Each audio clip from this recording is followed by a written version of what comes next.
bisa hidup tanpa uang. Jadi hidupnya itu bukan mengejar uang, tapi memang beliau lebih aman bukan saat bersama uang, tapi saat sumber daya terjaga. Jadi kemakmuran itu bukan kamu bisa beli apa-apa, tapi semua tersedia, kamu nggak usah beli. Air ada, tanaman, makanan yang sehat, obat-obatan sebenarnya bisa kita dapatkan di lingkungan. Kalau kamu membuat ekosistemnya, tapi lah ekosistem dirusak, terus siapa?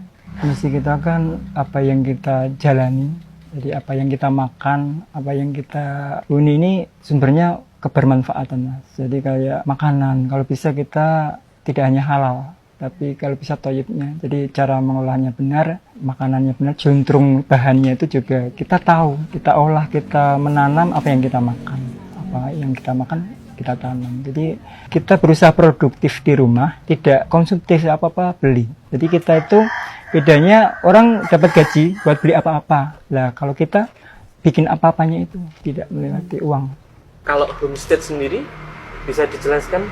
Kalau homestead itu sebenarnya referensinya dari internet juga. Jadi lihat orang di luar negeri gitu, mereka punya ranch kayak peternakan besar gitu, mereka punya kebun pangan sendiri, sapi sendiri, kuda sendiri gitu. Hidupnya mandiri. Nah, kita di lahan yang ada, kita berusaha seperti itu, minimal untuk kebutuhan keluarga sendiri. Jadi sayur yo utamanya cukuplah untuk kita makan, dan alhamdulillah ternyata saat kita merasa cukup itu melimpah, Mas. Jadi misalnya satu keluarga nanam satu pohon cabai aja cukup, tapi kalau pengen dijual ya harus berkilo-kilo. Jadi kebanyakan orang berpikir bertani untuk berbisnis, dan bisnis kan nanti ujung-ujungnya duit, dan petani malah sekarang banyak ketergantungan. Kita pengen basicnya pertama, yang penting untuk keluarga cukup, baru sisanya kita jual. Jadi banyak yang mbak kowe wis ngopeni pitik ngopo mung sithik ora akeh sisan gitu. Ya memang orientasinya yang penting cukup untuk kami. Sisanya baru kita jual. Kalau orientasinya kita pure bisnis, nanti lama-lama tidak pakai hati ya, Mas. Kayak yang saya lakukan di Brunei. Jadi dapat duit, hatinya tersayat-sayat gitu. Ya, jadi kita nentrem ke hati dulu, insya Allah rezeki ada. Cukupnya dari jenengan berdua itu apa? Kalau saya pribadi, untuk besok saya tahu apa yang dimakan, itu sudah lebih dari cukup. Jadi nggak berpikirnya, aku ninggali anakku, warisannya bermiliar-miliar gitu, nggak. Saya meninggalkan anak-anak itu value.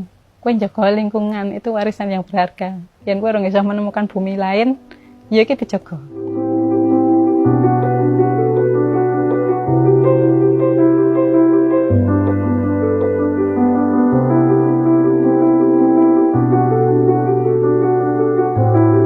Jadi kita manfaatkan sumber daya yang ada untuk kebutuhan sekarang dan besok itu sudah ada. Kayak kita menanam labu madu. Kita satu pohon bisa berbuah 30 misalnya. Nah, 30 itu kalau kita nanam mungkin ratusan ya.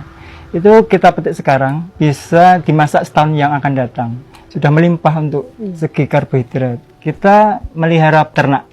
Kita nggak usah beli pakan. Kita memanfaatkan sampah yang ada, menyelesaikan sampah untuk menjadi pakan, dijadikan maggot. Itu sudah cukup protein tinggi untuk si ternak kita. Jadi kita nggak pernah beli konsentrat, nggak pernah beli bekatul. Itu sudah cukup. Tiap hari kita dapat swasembada telur, lele itu sebelum 2 bulan ini sudah over, sudah besar-besar dan sehat. Jadi kita bisa mencukupi kebutuhan sehari-hari. Kita tiap hari bisa ambil telur, tiap hari bisa ambil ikan, tiap hari bisa ambil sayur, tiap hari bisa mengolah labu madu sebagai banyaknya.